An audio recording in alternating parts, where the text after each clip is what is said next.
So the purpose of today is to build a better version of the Birmingham City Council website. I'm sure that some of you have seen the stories that have surrounded the launch of their new site that when it came out about 10 days ago, maybe 2 weeks ago now. And it came under quite a lot of criticism from lots of different angles. I won't get into all of that because that's part of today really. But there was quite a large price tag associated with this website. Apparently it came in at about £2.8 million, which is quite a large amount of money to pay for any website. To be honest, when it came out, I personally felt a little bit angry that so much money had been spent on a website that didn't really do the stuff that I would expect it to do for that money. It didn't have some kind of basic stuff like RSS feeds, it didn't let you pay your council tax directly from one button on the homepage. It's kind of complicated to use, a lot of broken links. I won't go into too much, but I was sitting in Euston Station and kind of getting a bit annoyed about it, and so I decided to just build the RSS feeds for the site, and I did it in about half an hour. And so that got me thinking, well, what would happen if we all just spent an hour or half an hour just looking at the City Council site and just improving the bit that we know about. And simultaneously, I think that evening, John Bounds who's just over in this corner over here, saw what was going on Twitter, people were talking about it, and set up a wiki saying, okay, well, what should we do about it then? And I was I wasn't too negative about the project up until last week, when there was an event hosted by Channel 4 called Recasting Power. There was a few politicians there, and Councillor Tilsley attended. And the one thing that made this project happen for me was when he said, we spent a bit of money on it.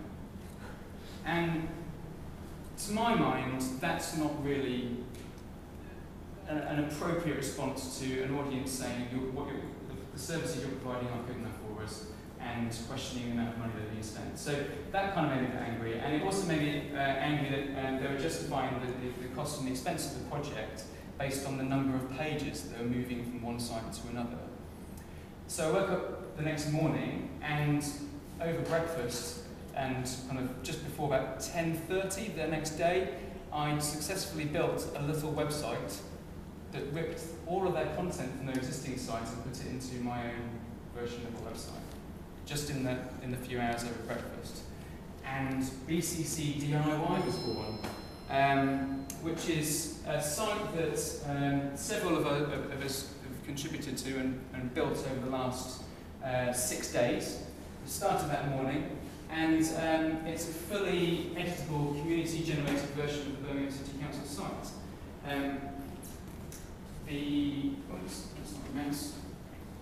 All of the pages from the existing site are mirrored on here, along with the existing structure that it's in, which, to be honest, is kind of difficult to navigate and tricky to use. So that's not the structure that I want it to be in. It's just the content from the site. And all those pages are on here, and you can kind of look at the carving sales page. It has a nice URL, pages/carving sales. So it's easy to guess stuff. And all these pages are completely editable, so people are now online remotely editing these sites. It's a bit like a wiki, so you have to log in.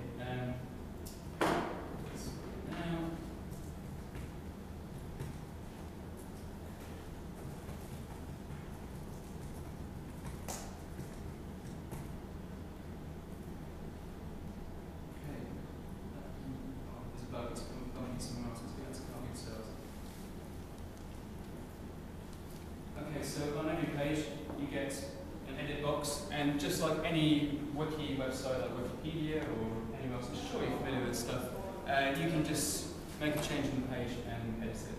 Which doesn't sound that radical really, but because the way the City Council site works, their structures internally don't even allow their own staff to be able to edit that easily. They've got lots of layers of bureaucracy. And to be honest, I think there's information that's on there that's probably out of date as a result. So this is an attempt to kind of make the data correct and up to date. And one of the tasks today is going through all 900 odd pages that we've managed to pull into the site, and just making sure the data is correct, making sure the information is there, and turning into plain English, because there's pages that are written in a language that is not really that usable or accessible. It's not kind of user focused, it's kind of more focused on the structure of the city council. So there's lots of pages that need editing, which is a big task in itself. But on top of that, we've built some nice features. So if you go to the home page,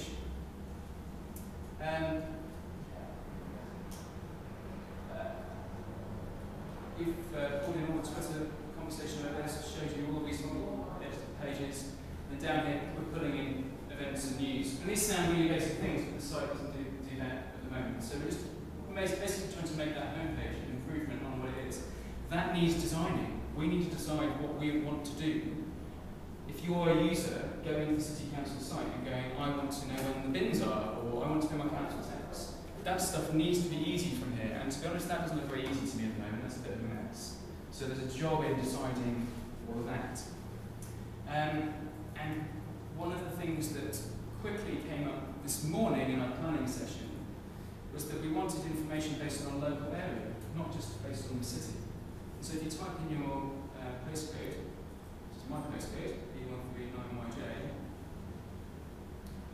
in there, that's doing some clever looking up, trying to find your location in the world, and then it gives you your area of Birmingham, specific to your postcode, and it pulls in contact details for your councillors, any street problems that have happened near you, so you can say, why hasn't it been being collected outside number 42, and planning applications in the local area. I mean, this stuff, when you see it on the page, it looks really basic and obvious, but what we're trying to do is build these pages into something really useful. And there's an entire wall of ideas over there that with loads of stuff. So I want to see all the local events that are happening. I want to see when the farmers' market's coming. I want a text message update for when the bins are going to be collected the next morning, so I remember to put them out. We're going to build that kind of stuff, and I'm after your ideas on how to achieve it and how to do it. So I'll leave you to play with the site. I won't give you the full rundown of it, but in essence, this is for us to design. There are programmers, coders, photographers, journalism people. There's lots of experts in this room. If we can't pull it together in one day, then I don't know who can. The hashtag on Twitter is where the conversation is happening, so I encourage you all to just be putting stuff up with the tag BCCDIY. The website address is BCCDIY.com. There's Wi-Fi, there's computers if you haven't got a laptop, there's cameras, and what I'd like to do now is just to give you a quick overview of what's on the walls so you know where you want to contribute. If anyone wants to give a talk, you can. Just put up on here what time your talk will be and on what, and there's this screen here for you to use. There's people from all over. In fact, I'd love Al from Newcastle City Council to give a talk about some of the stuff that he's discovered because he's going through a redesign at the moment and has travelled down from Newcastle specifically. So that's one that might happen, I hope. On this wall, we've got problems and solutions that needs filling in. So what are the problems you have as a person in the city of Birmingham? What do you want to do? And how could the site solve it?